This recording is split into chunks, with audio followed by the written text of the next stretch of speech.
Good morning, everybody. We asked them to turn the lights up so that I could see everyone. Okay, so China. What have we learned so far? When you hear China, what do you think of? Probably, if you paid attention to John's slides, what you think about is size, right? The highest projected GDP growth, the largest population, the fastest rates of internet and mobile penetration. And then, of course, there's this photograph that I love, that I show people all the time, of the complete transformation of China's largest city, Shanghai, in the last 20 years, and just what has happened as it's gone from 13 million to 22 million people. So we're going to focus on China this morning. We've got a panel of three very seasoned, very experienced consumer insights professionals who've got a lot of experience, both individually and with their organizations, in Asia and particularly in China. And we're just going to jump in and do as much as we possibly can in the next half hour. So welcome to Paul Caswell from Disney, Diane Hessan from Heinz, and Tony Michelini from Citi. All right, so let's start with the numbers. The US has 10 cities with more than 1 million in population. China now, as of today at least, this will change by next week, has 160 cities with population over 1 million. So what are the implications of these numbers for just how we begin to understand Chinese consumers? Paul, you want to get us started? Absolutely. Ni hao, everybody. Good morning. Ni hao. That's the extent of my Chinese, and xie xie, thank you very much for coming. When I first arrived in China back in the early 2000s, I was just struck by how large, and you've seen all the numbers this morning, how large everything is there. And I was scratching my head, how on earth are we going to be able to go out and research in this country? 1.34 billion, so many cities, so many different places to go. But beyond that, the sheer size and dealing with all that, for me, it's the pace of change there. I'm amazed every time I fly into one of their new airports that pop up all the time there, and driving into Shanghai, trying to follow the route in from all of the landmarks that I've noticed along the way. They're gone. The buildings have disappeared. New buildings have popped up. New tunnels have been built under the Hangpu River there. It's almost impossible to keep up with the pace of change there. Yesterday, Charles Kennedy was talking about not looking in the rearview mirror. You absolutely can't do that in China. You can't really even look out the sides. You need to be looking forward. We were chatting this morning about who was last in China. I was there 2 weeks ago, 3 weeks ago, and Diane, I think you were there most recently, just fresh off the plane. My data's completely out of date. Yeah, I'm the expert, because I flew in yesterday. Right now, you know. Something has already changed since we were all last there, so the pace of change over there is just incredible. Yeah, I'd agree with that the speed of change has just been incredible.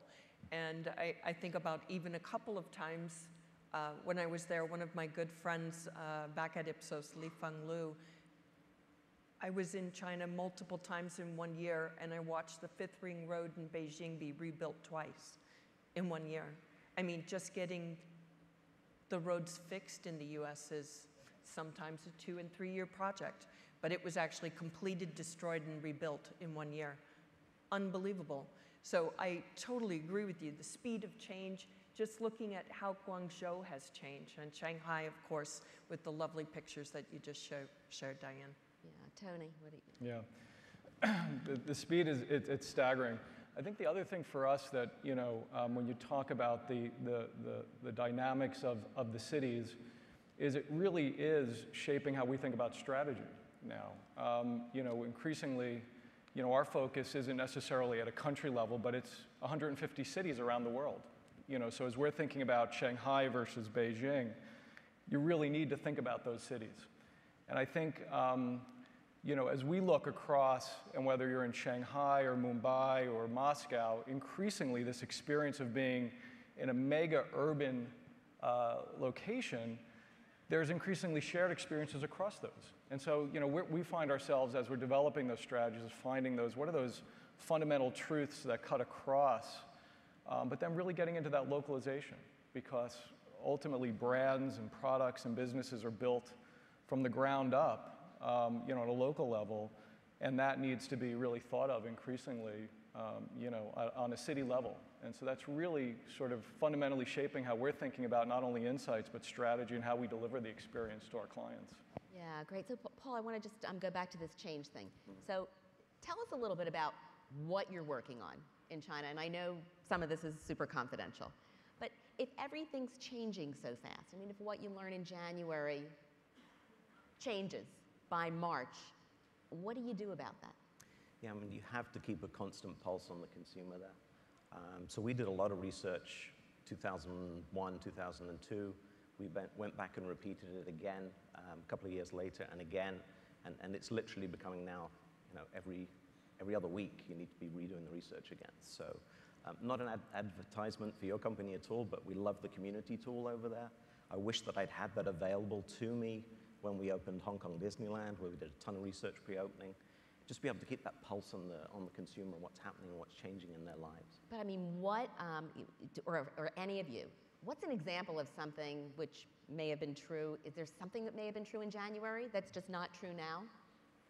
Technology, I mean, you hear about that. We've heard about that this morning, Yeah. just the rate of change with that. I think a lot of the traditions, very steeped in traditions, for example, the Chinese New Year, the Spring Festival. We've been studying that a lot, and how do we reflect that in our parks when the time comes. And while it's true there are still a lot of traditions there with the food preparations and who's in charge of what in the household, the younger generations now are certainly seeing it a different way. It's not the time necessarily when you go out and buy your new clothes anymore. You can now, in the growing middle class there, you can now afford to buy the new clothes more frequently. So there are new traditions that are starting to be created. Yeah, interesting. So I want to talk about these tiers. They talked a little bit about clusters. People who do a lot of research in China think about tiers of cities, tier 1 being Shanghai, Beijing, Guangzhou, going all the way down into the towns and villages. Is that how we should still think about segmentation, is just by where people live? I'd like to jump in on that. I think that if the first thing you have to do is really stop and think about, what is your objective? Because if you're trying to understand the market because you have little understanding, that's one objective, and that's going to take you a totally different direction in your sampling approach. On the other hand, if you can't implement any of the things that you've just learned, well, you've learned something, but you can't activate it. So it's very clear to be concrete in your objectives so you know what you are going to go do. That then should determine whether you're going to be looking at the clusters, whether you're going to be talking about tiers, or whether you want to be looking at very specific targeted cities. And back to the point you were just making about the shift, I think the demographic shifts and the urbanization and the migration to the urban centers is huge. So what you knew about a city last year is no longer the same. It is constantly changing.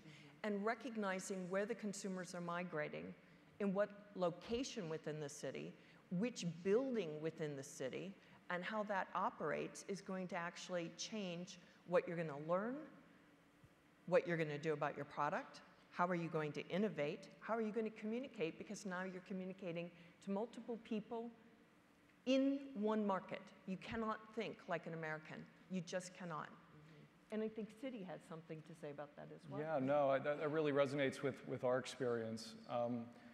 You know, I think for us, one of the things that we're constantly thinking about is the cohorts within clusters, whether it's a city target, that just the tremendous differences when you get into different life stages within a socioeconomic range is just, you know, is fundamentally important to understand, and how they interact with technology and their experience in terms of thinking about global brands versus local brands. All of that, you know, our experience has been that it really makes a big difference. And I think it touches back on something you were mentioning earlier about the rate of change. The other place that we're sort of seeing it is also just from a practitioner standpoint in terms of the tools and how we go out and understand our clients or our consumers. And the things that may not have been considered viable 6 months ago, we find ourselves needing to keep questioning.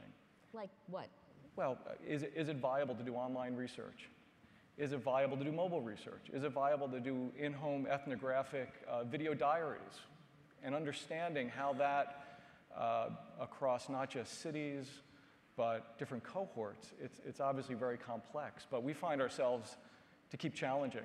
And sometimes that comes from us, sitting in New York as we're, arriving in Beijing with the local country teams to challenge, and sometimes them coming back and challenging us.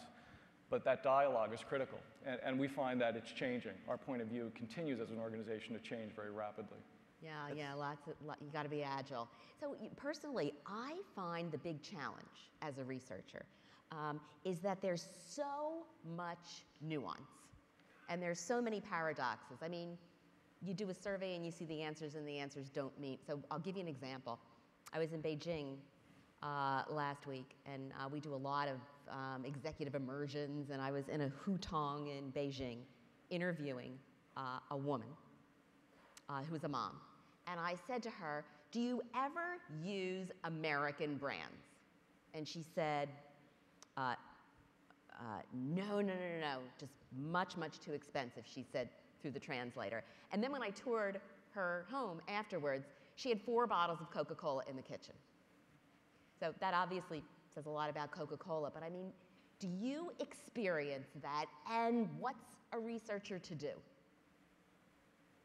Yeah, I'll take it. One of the things that we've, I think, learned is what you think you're hearing isn't always what you should be hearing. And I think for us, the idea of whether it's reading data or it's sitting in someone's home, the team that you bring in around, especially, and I think a lot of conversation from some of the earlier speakers around sort of, this developed world perspective, I think recognizing how little we actually know about the culture and being able to ask. And often we find, it's very easy to walk away from a focus group or a piece of research and say, we think we have it figured out. And if you just probe and ask that additional question, you realize you were completely on the wrong track. And so I think keep asking, keep digging deeper is one of the things we've found to avoid making those mistakes. I completely agree. So many times we've gone in with the assumption, we've got our hypothesis where we think we're going to net out, and we've come out in a completely different area. China continues to surprise me every day I go there, just continually. Yeah, what's another example of that? Like, I thought it was interesting, Matthias said 50% of Chinese consumers would prefer global brands, foreign brands, which of course means 50% of them think that's a terrible idea. I mean, just all of that as an example. What else do you do? I mean, that's a huge challenge for us, being Disney, such an iconic brand around the world. How Disney should you be when you open a park in another country? Or how local should you be? How do you get that right balance between the two? When you think about the younger generations and those in Shanghai that are so westernized and so open to foreign ideas, great, they'll lap it up. They want to have that full foreign experience without leaving their own country. But then you talk to the mums and dads and the older generations, and they want to make sure they can understand the signage and there's something for them to eat that they can recognize, but still have fun with the extended family when they go there. So it's a really hard thing to figure out. I think it's important to understand the dichotomies and to keep looking for what's similar and what's different. So very much like Disney, Heinz as an iconic brand is not just ketchup, it's also the soy sauce. It is very much local. And yet when you speak to the consumer and you're speaking in a hotang, you get one view. And if you speak to a millennial in China, they'll sit there with their phone and they say, I know as much as you do. I don't need your experience. Mine is right here, right now, in my hand. Yeah. Everything is accessible to me via my phone. Yeah. So it is their life. So those are the dichotomies that you have to live with and say, okay, so what will I do? Where will my brand go? Who will I speak to, and how will I speak to them? Yeah. So let's do a little true-false test here. I'm going to give you some statements, true or false. Hopefully you won't all agree with each other for every one of these. So number one, Chinese consumers, there's a belief that Chinese consumers are much more reserved. And you should therefore expect less, much more reserved and a little worried about who's listening. Therefore, you should expect less in terms of their responsiveness. True? I certainly thought that way when I first went there. I was wondering who was going to be sitting in that back room with me taking notes beyond everyone working on the project. And I was worried then that maybe the consumers wouldn't be as open, but amazing dialogues there, great interactions. We've actually been out hanging out with the young adults there. I've had a fun time going to, of course, karaoke with everybody over there, but board game cafes. I'm not sure if you've heard about those, going playing board games in a cafe setting, out playing ping pong in local sports centers. They're so energized. You hear a lot about how tough life is there with the educational system and having to pass the Gaokao exam and get into university and be successful and get a new job and start the family all over again and have that kid. The grandparents and your parents are forcing you to have the kid. And that's certainly all there, but they're just so dynamic and so energized, and they find lots of ways to kind of work around the pressures and the tension in society over there. Yeah. Same? Yeah, absolutely. I mean, we found, you know, having obviously the right sort of local partners to draw them out is critical, but we've been really pleased with our ability to connect with the consumers from a research standpoint, and I think also from a virtual perspective. So we definitely do our fair share of in-person discussions or in-home, but mobile and online. We found video diaries and some of the other techniques that enable them to bring us into their world in a way that is frankly, you know, around the world, it's the way we live, right? And increasingly, and we're even seeing that get older in many of the places very quickly. And you know, 2 years ago, where we wouldn't have thought to do it with a little bit more of a sort of older age group, we're seeing a lot of traction, increasingly be able to sort of leverage different tools to come in. And I think that's where we're really excited, is about that ability to come into their world on their terms. Yeah. And we're seeing a lot of embracement of that from a learning standpoint. Yeah, that's interesting. Yeah, we see that in our communities. Our average participation rates are super high. Like 65% of the people participate every week, which is astounding. And I think beyond that too, in the online community world they're seeking places online where they can have honest dialogues, because you never quite know who's online with you in China. You know, is it the 50-cent bloggers talking on behalf of the government? Is it the competition? You know, what is happening there? And when we've had the dialogues in the closed private environments, they really love that and thrive on that they can actually pose a question and get some answers, and there's a genuine trust that's built there. Yeah. You just don't see that.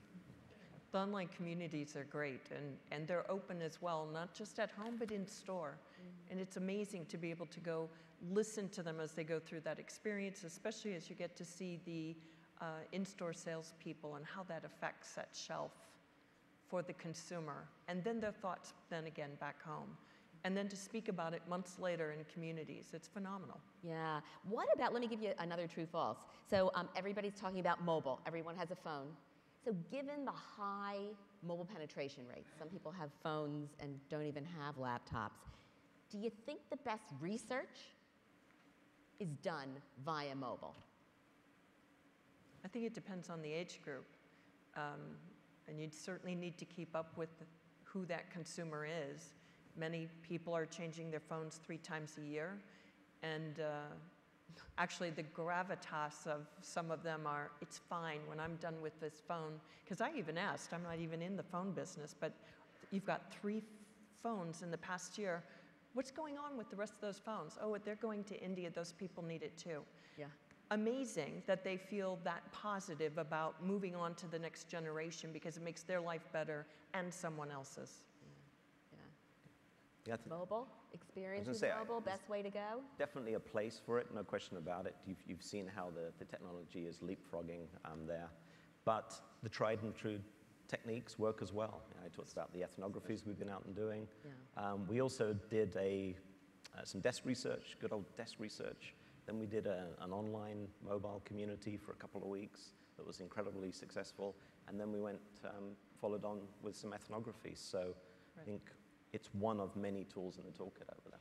Yeah, our team in China says China's an ethnographer's dream. that it's just a place where you can get really profound insight. But okay, let me give you another one. Here's another, true, false. You need to spend at least a month in China before you really know what you're doing.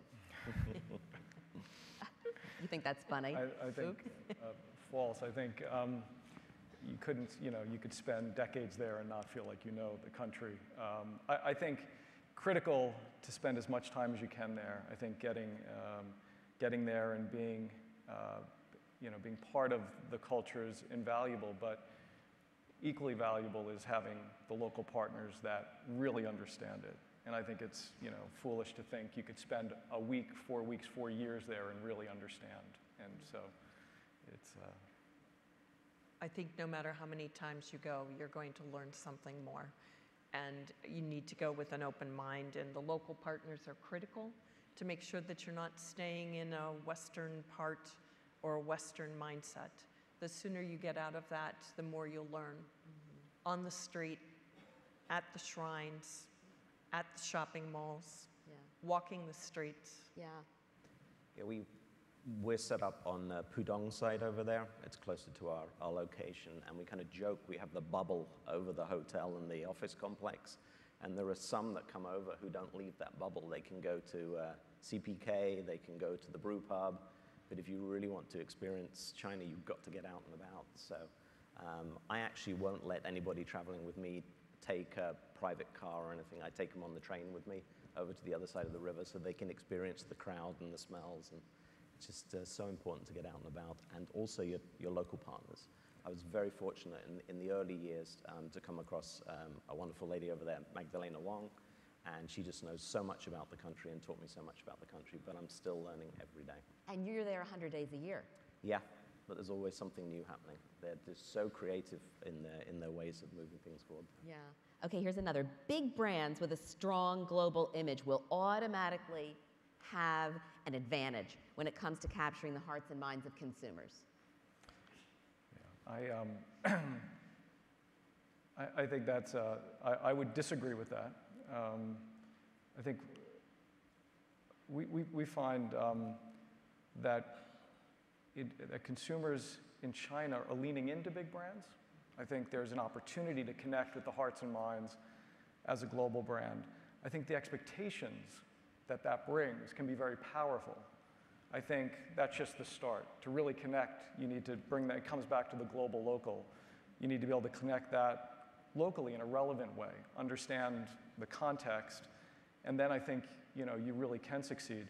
But I think the other, and one of the earlier presentations showed across categories, I think it's fundamentally different, right? That relationship between what a global brand can bring as its fundamental promise across categories. And I think you saw that in some of the data that was showed earlier. And we even, as we were talking this morning, we represent 3 very different categories and need sets.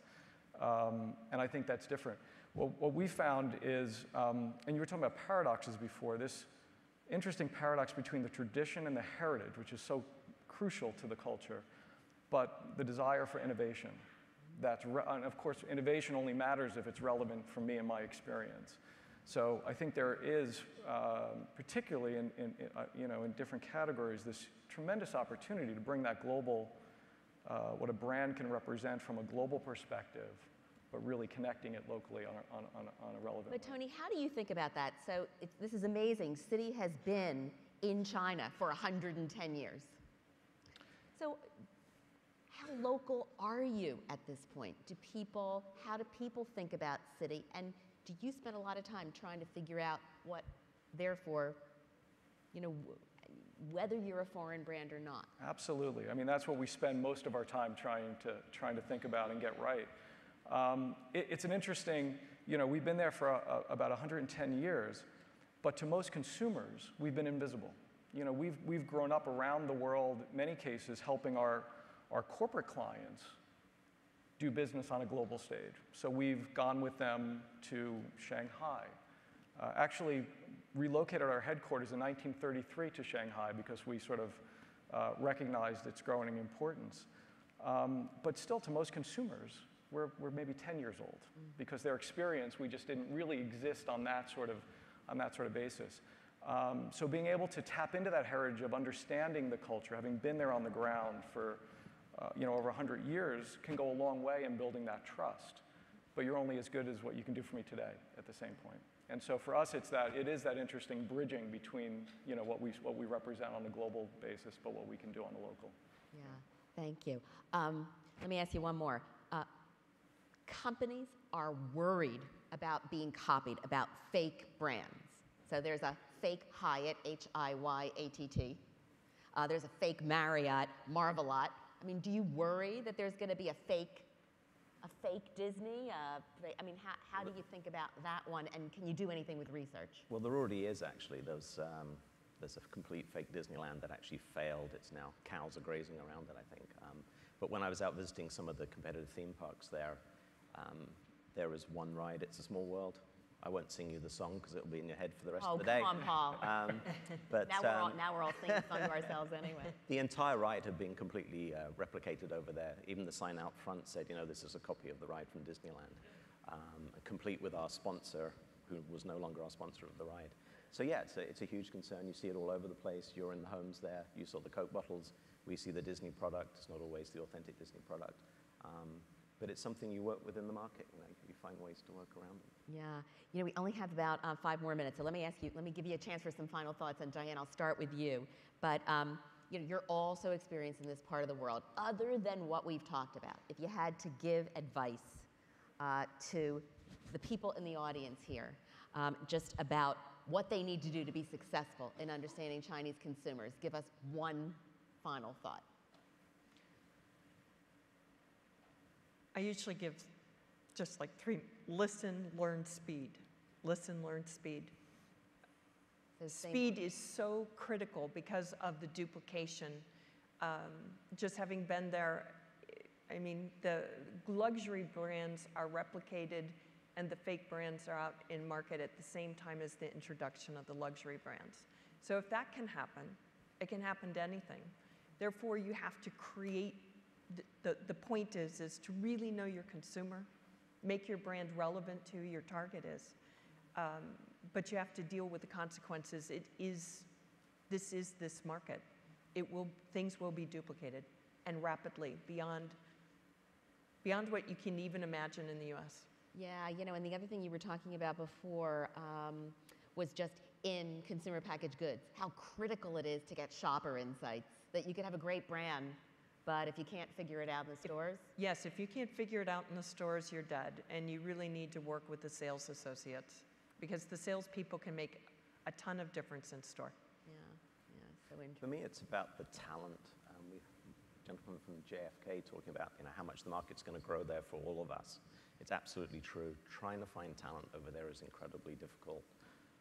And hanging on to it is incredibly difficult too. You may only get them for a year or two and they're gone to start their own company based upon everything that they learned from you or some new idea they've come up with. So it's not easy at all. So look for good talent and be incredibly nimble over there as well. They can bring product out very, very quickly.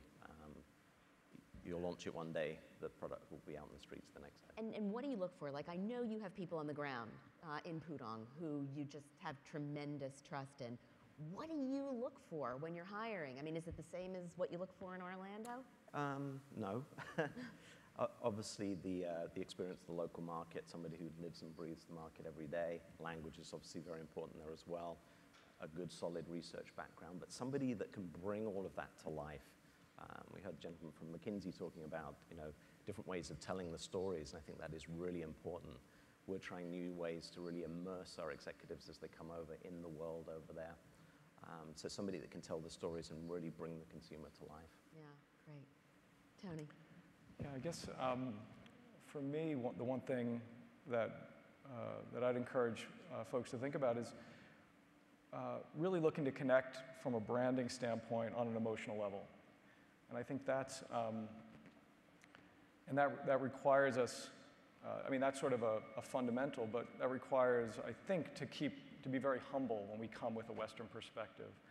And just when we think we have it figured out, be humble enough to ask it again and get the local team that hopefully you've sort of assembled the people to help you really hear what they're trying to tell you and really push further to connect, because that's how we succeed in building brands, right, is really connecting with the heart. And unless you really can understand the cultural context, you just can't get there. And so I think being humble enough to keep pushing and to not think you have it all figured out. That's great. Agility, focus, humility, curiosity, right? Asking again and again. Great. So let me give you one of my favorite Chinese quotes. This is by Lao Tzu, just to sum things up. If you do not change direction, you may end up where you are heading. Anyway, thank you very much. I wish we had more time. Tony, Diane, Paul, thank you for sharing your experience with us.